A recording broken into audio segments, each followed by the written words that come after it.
Married at First Sight, Season 11, Episode 14. Now, let me tell you something, Married at First Sight. This is the last time, and I do mean the last time, that you can stretch this nonsense over 2 hours and not give us much. What you gave us in episode 14, you could have fit in 30 minutes. But you had us sit there for 2 hours to see these people at a little kids camp interacting with one another. But I digress. Let's get into this recap.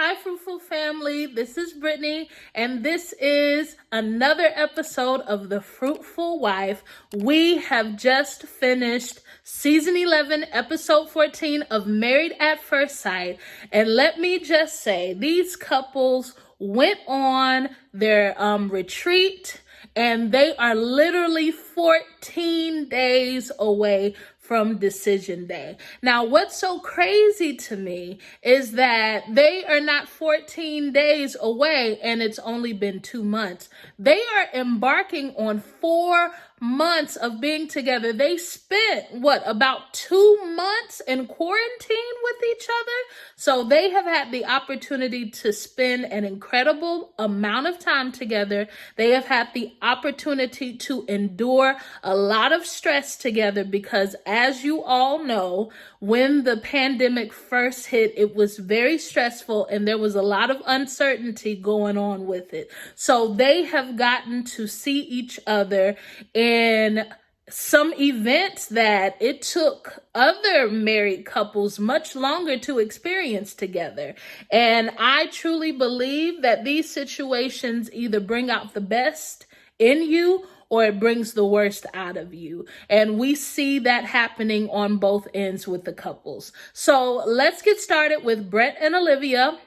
As you guys know, episode 13, Brett decided that he no longer wanted to put any effort into his marriage. He told Olivia no thanks, looked at his watch, and walked out of the apartment. So on episode 14, it shows Amani coming over to Brett and Olivia's apartment to help Olivia pack up and leave. And we see that Olivia is pretty hurt. And we see Olivia telling Amani, I don't think that he ever took this marriage seriously. I don't ever think we were ever in a serious relationship. But what I personally didn't like about it is that Olivia didn't own up to her own stuff. Yes, I totally disagree with how Brett left because I think it was very arrogant. I think he did it in a way to hurt her. And it's interesting because Olivia says that Brett had been sending her text messages asking her, does she want to, that she's allowed to go and date, and then sent her a text message like he's still reaching out to her, which I think is such a jerk move. Don't abandon her and then still try and reach out to her. Like if you cutting out, then be a man and be honest and cut out. Especially after you decided to do that little jerk move, no thanks and go. But back to Olivia. She did not own her own part. Ma'am, you were absolutely uncompromising. And you didn't even get into your marriage good before you nagged and nagged and nagged and beat that man down. And you were extremely accusatory of him not being his authentic self in front of the cameras when you yourself, Olivia, were not your authentic self in front of the camera either. You guys refused to be vulnerable. You guys refused to be humble. I mean, it was a very arrogant marriage, and both of them exuded that. And so, Amani, of course, is supportive of Olivia and is on her side.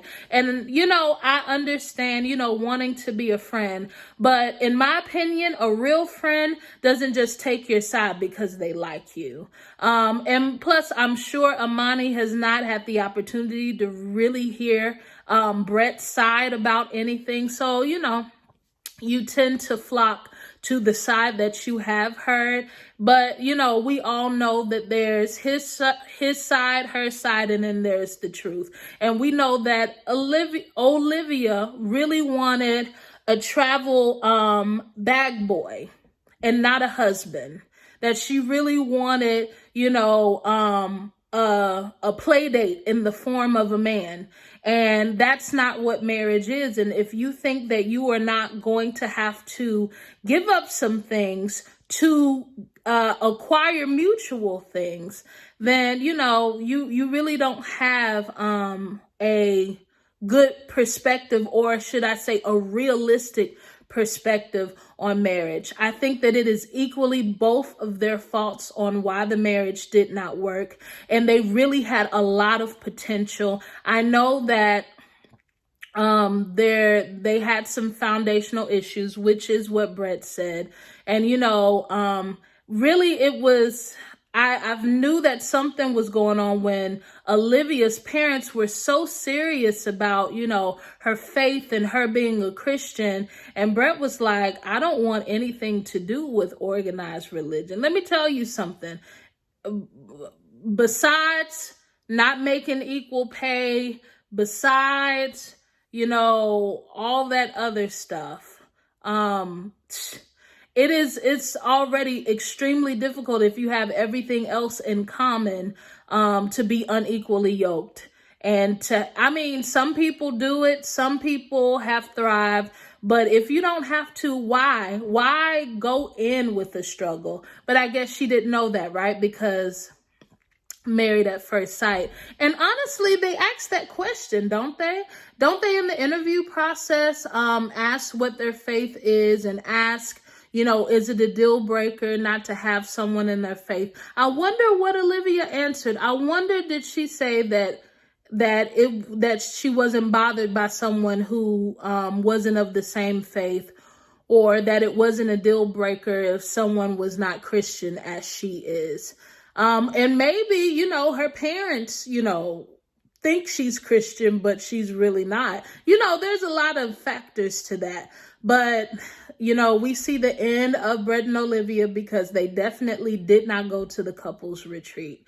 We look at Miles and Karen, and we see them getting ready to go to the retreat, and they're in a very somber mood because at this time during filming, of course, the pandemic is going on, and then there are a lot of injustices going on, and it's really weighing heavy on them. And Karen even said, I'm just not in the mood to, kind of have fun with the other couples. A lot of things is going on, and I really would, just like to stay at home and have some downtime. That her work has exponentially increased because of the pandemic. So she's been working super hard, been working super long. And then, of course, to see the things that happen with, Breonna Taylor, George Floyd, and it was, his last name is Ahmaud, or first name Ahmaud. And all of those things kind of happen around the same time. What I loved about Miles is that when all the couples gathered together for dinner, that, he didn't save face. He didn't just go along and get along. As we have seen Miles do throughout the season, we've really seen him kind of, put on a pleasant face to not only please Karen, in my opinion, But we've seen his people pleasing tendency, and those who are normally people pleasers, they will, even though they're feeling some type of way, even though they're going through, even though, they may be experiencing depression, they still act like everything's okay. But what I love that Miles did, kudos to Miles, is that he was just very honest about how he felt in that moment. He said there's a lot going on in our country. So I'm going to take this time to really reflect and to really, just examine how I feel in this hour and just really reflect on how that applies to me. And I thought that was very interesting. I love kind of how he put it. It was very masculine to me. I know that people, agree that Miles isn't a very masculine man. And, people have, their stereotypical definitions of what masculine is. But for a man to stand up and say, I'm not going to save face, while things are happening in our country, riots, people destroying, good businesses out of anger, and injustices by the police and pandemic that are really taking people out of here. I'm not going to sit here and play Jolly Giant with you guys. I loved that. And for the first time, I really saw Karen kind of stand by his side. Karen is normally, kind of over it when he does decide to express his feelings. You kind of see that she's fighting the eye roll and stuff like that. But I really saw her kind of stand by him. And one thing that stood out to me with Karen is she was kind of like, and me being married to a Black man, these things that are happening are weighing on me heavily. I said, okay, that's what I really want to see. Can you take it a step further? Can you extend that? Can you take that to a more intimate level with your husband? Remember, intimacy is not intercourse, even though intimacy includes intercourse. You know what I'm saying? Can include intercourse. So I really like that. They were playing a game called, is it Ladder Ball? And honey, Karen was killing it. Honey, she mopped the floor with Miles. It was absolutely hilarious. So to Amelia and Bennett, they are doing well during the pandemic. They actually went ahead and traveled to Virginia to scout out the land to see exactly, where they're going to be. And you can tell that Bennett is not excited about it. We can see that Bennett, he even mentioned there's nothing going on, where I currently am, and there's nothing going on in Virginia. So it's going to be interesting to see how that plays out when everything starts running again, right? But I see that he's really doing it for her. He's really doing it for her. But there's not an excitement like, yay, adventure awaits in Virginia, right? So what stood out to me is that we're starting to see Amelia's discomfort just a little bit. Not discomfort. That's not the right word. We are starting to see a little of Amelia's dissatisfaction or disappointment. You know what? I've used a lot of D words, but none of them really capture what I'm trying to say. And what I mean is, they had to write letters to their young self. And Amelia was so excited to write a letter, including the new love of her life, right?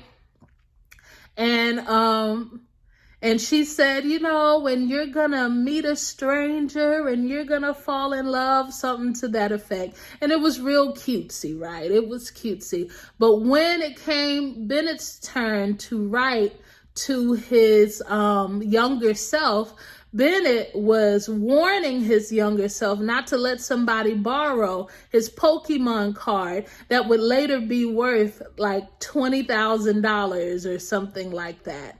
And I think she was disappointed. She wanted him to be a little bit more romantic. She wanted him to include her and falling in love with her in his letter. But I think just looking at Bennett's perspective, I think he was looking at the letter as more of a warning and not necessarily as a peek into the future. It seemed like Bennett was more like, hey, these good things are going to come. I don't have to tell you about it. You know, there's pleasure in the surprise. You know what I'm saying? The surprise of it all. But let me tell you something that's really going to help you out and change your life that you will definitely regret. So I think this letter was more about his regrets more than about sharing with his younger self the excitement of his future of marrying a stranger. So both are right. I wish Bennett would have been able to explain that to Amelia, because you could tell that Amelia's feelings were hurt a little bit. But I'm happy to see that, because that lets me know, because she did say she was disappointed. And I like that, because at one point I thought that Amelia was really just going to go along to get along. And, that's very dangerous when we're talking about a lifelong commitment to marriage, because soon you will bubble up and you will bubble out, and it will be a huge mess to clean up, right? Right? So, another thing that stood out to me is that Bennett and Amelia were at the basketball court. And, Amelia said that she played every sport in high school. She was also like homecoming queen. So she was pretty active in high school, right? And they were kind of playing, and she was like really good. I'm telling you, the women were like beating the men in games. Yeah, because Karen beat Miles in ladder ball. Amelia beat Bennett in horse basketball. And then Amani beat Woody in dominoes, right? Was that a coincidence? So, they were in the basketball court playing, right? And, Amelia, I wonder if this came after the letter, because it would make sense why she asked that, because, she was disappointed and she kind of wanted her feelings validated. She wanted, some words of affirmation. So she asked Bennett, are you going to miss me? And Bennett, sir, let me give you a lesson as a wife and someone who has, been married a nice amount of time. When a woman asks you, are you going to miss her? No, you shouldn't lie. Don't say yes if you know that you're not going to miss her. But if you know that you are going to miss her, go ahead and tell her and say, yes, I will be, even though I may be gone, I will be excited when I finally get to see you again. Give her words of affirmation. And even if the answer may be no, because you love her, Bennett, maybe don't lie, because I'm not here for the lying, but affirm her. Know that when those questions are being asked, that it's a question because she wants to be affirmed. But instead, Bennett, you said, no, I think it'll be great for us to have some time apart. And you kind of saw the little air, and Amelia's balloon kind of let out a little bit. And I was like, oh, Pookie. But like I said, Amelia and Bennett are not going to give us much. I do believe that when the cameras are not around, they have come into agreement. They have talked about some things, and they have collectively decided what they're going to share on TV and not. And, I do appreciate the united front, even though my girl, Around the Way Girl Next Door, says that that's not true to the spirit of Married at First Sight. You are supposed to be honest. You are supposed to be transparent and share. But, I believe that, if everything else is workable, that them keeping that united front, that's going to create a lot of success in their marriage. People in the real world who are not on TV, I suggest to you, keep folk out of your business. Keep folk out your business. Okay, so we talked about Olivia and Brett. We talked about Karen and Miles. We talked about Amelia and Bennett. Let's get into Christina and Henry.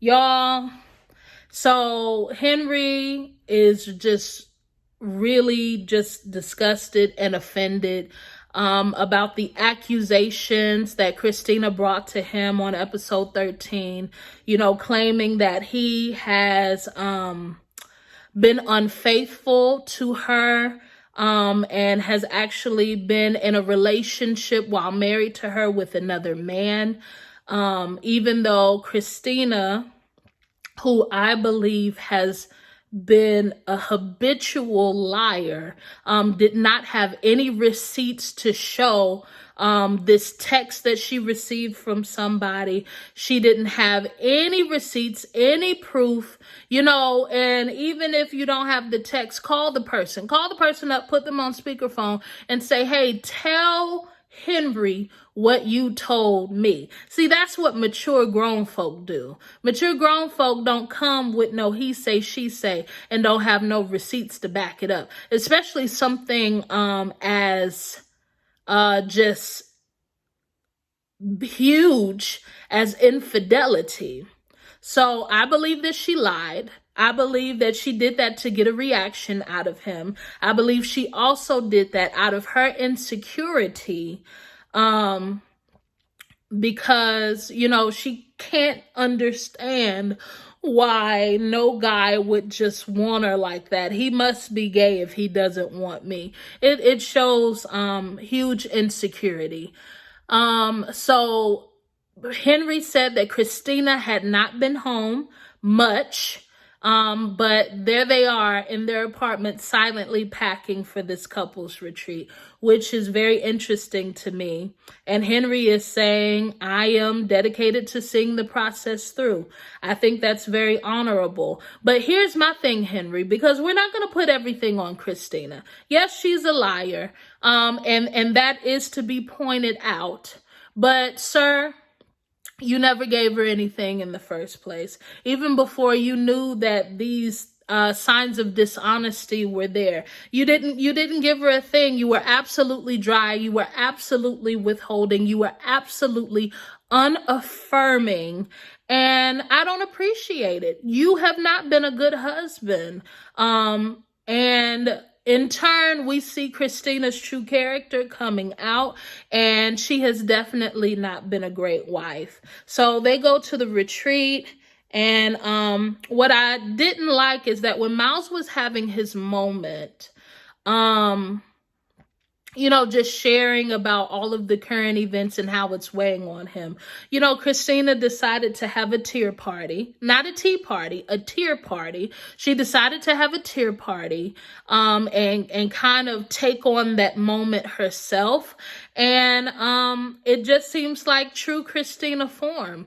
And I'm just like, and then she had the audacity to put her mouth on Brett and Olivia's relationship, talking about, I saw that from the beginning, and I saw that, he wasn't good for her, and I feel so sorry for Olivia. No, ma'am, you should feel sorry for Henry. You should feel sorry for Henry. Don't worry about what Brett and Olivia are doing. You, ma'am, shed them tears because you feel sorry for your husband and your behavior towards him during these 4 months. Okay? Tired of seeing Christina cry. But of course, not only did she cry about Miles, not only did she cry about Olivia, but they wrote letters to themselves. Now, this I find interesting, you guys. They wrote letters to each other. Henry wrote a letter to his younger self. Christina wrote a letter to her teenage self. And Christina started crying about the things that she's had to experience in her childhood, and she dealt with a lot of things in her past that should have been dealt with, and it affects who she is today. Hold on one cotton picking second. Christina, when this man, Henry, told you that the effects of being obese in his childhood and all of those things affect who he is today, didn't you tell him that happened so long ago? I don't understand why you brought that up. You need to get over that. So, ma'am, the same mercy and grace that you gave to Henry, I give to you. Ma'am, that happened such a long time ago. Why don't you just get over it? I don't understand why it's affecting you now, since it happened so long ago, Christina. Okay. And that's just my take on it. The couples all got together for like a newlywed game of sorts.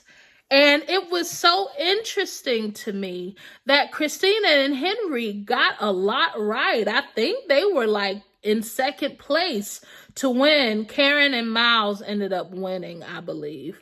And Woody, he was pretty hurt that him and Amani didn't get as many right as he thought that they would, because they have such a great relationship. But it's interesting to me that even during the game, the question was something on the lines of who would be most likely to commit a crime or do something illegal. And both Henry and Christina said Christina, and Henry was like, oh, definitely Christina. And she was really offended by that. Like, ma'am, you just need a reason. You just need a reason. Honey, you just need a reason. Oh, that's rude. Ma'am, stop. And I'm going to stop talking about them right now. You know what? Honestly, I'm praying for a miracle. Lord, we need you to intervene in this hour with Christina and Henry. Lord, deliver her from a lying tongue and deliver him from withholding husband affection, God, and turn that marriage around, Lord, because we don't want to see no divorce. We don't want to see no divorce. But honey, it's a lot. All right, so last but not least, we got Woody and Amani. And of course, I said earlier that Amani whooped Woody in dominoes. It was very interesting. Not too much to report to them. One thing that stood out to me is that Woody kind of asked Amani, hey, well, what is going to make you say no on decision day? What would make you say no on decision day? And they both pretty much said, a drastic change in character, showing that each other is untrustworthy. Woody said for him, just going back to the uncertainty. I like you, but I don't like you. I want you, but I don't want you. He said that would be a problem for him. And that would make him say no on decision day. I thought it was interesting because, we see Amani and Woody, kind of being the married at first sight counselors, producer appointed counselors. And we saw Woody and Henry in Henry's apartment just talking about the relationship. And Woody found out because Henry told him about Christina's accusation about his sexuality and being unfaithful and all that kind of stuff. And it's interesting to me because Woody, after that, he was very sharp towards Christina. He kept on looking at her crazy. He kept on looking at like, what you talking about? He kept on looking like, ma'am. And Woody was like, couldn't be me. Couldn't be me. He was having a conversation with Miles. And Miles was basically sharing with Woody, like, I don't really know what answer I'm going to give on decision day because the way that my wife treats me now, I don't know if I want to stay with her forever. But here's the thing.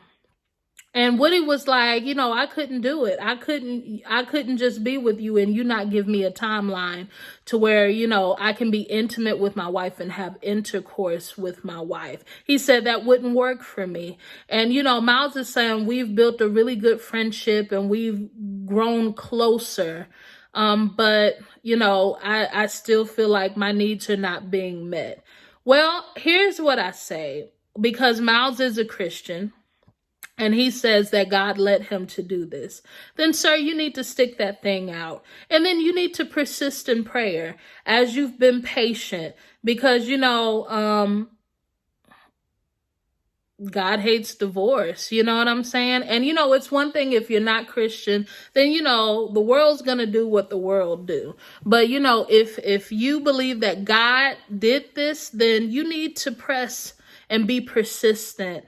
Have you tried praying for Karen? Have you tried praying with Karen? Have you guys tried devotionals, Bible studies together, to bring each other more connected spiritually? Because where there's spiritual intimacy, there can be marital intimacy. Where there is marital intimacy, there can be intercourse intimacy, right? But Woody, you know, basically was like, I can't do it. He was like, any other situation than what I'm in now, I couldn't do it. And I was like, well, sir. All right, guys, so that's my review. Married at First Sight, Season 11, Episode 14. I thank you guys so much for joining me. Make sure you leave your comments down below because I am going to shout you out in the live read on Monday at 6:30 p.m. Eastern Standard Time. So if you made it to the end of this video, the code word for those who are in my Fruitful family who ride to the end. I love seeing the papayas, y'all. I got so excited. But now, the code word is, ooh, I got a little, look at that. Ooh, look at my tears. My tears. Dried up tears. The code word is red lipstick. Red lipstick. All right, you guys. Love you. And until next time, be fruitful and multiply.